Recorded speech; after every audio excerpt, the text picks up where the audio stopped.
Well, congratulations. You've made it to day 15. Today's topic is choosing forgiveness. And I really just want to encourage you this morning. Our verse we're going through is Matthew 6, verses 14 and 15.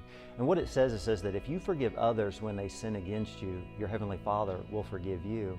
But if you don't forgive their sins, then your Heavenly Father won't forgive yours.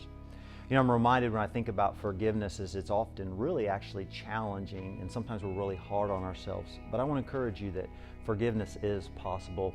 One of the things I like to do is think about how much grace God has just poured out upon me and the love that He's given me, and it allows me to take that same grace and give it to somebody else.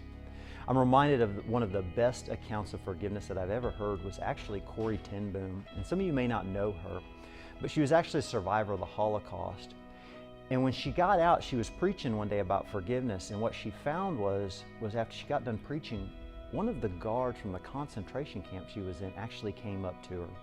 And he stuck his hand out and he said, "Hey, I was in that prison camp, and since I've been in there, I did some terrible things, but what happened is I found Christ and I was now saved. And what I would like to do is I want to ask you to forgive me." And to hear Corrie say it, he put his hand out to shake hers, and that she really didn't want to in that moment, and all the feelings and the emotions came back.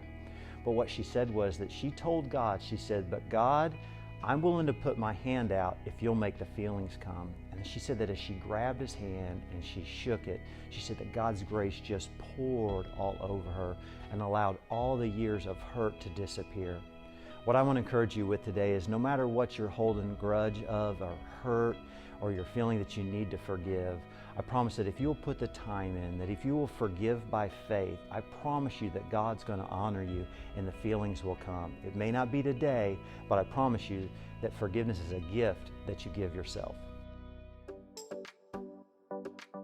Testament tells us that when Jesus came out of the wilderness after fasting and praying, He came out in the power of the Spirit.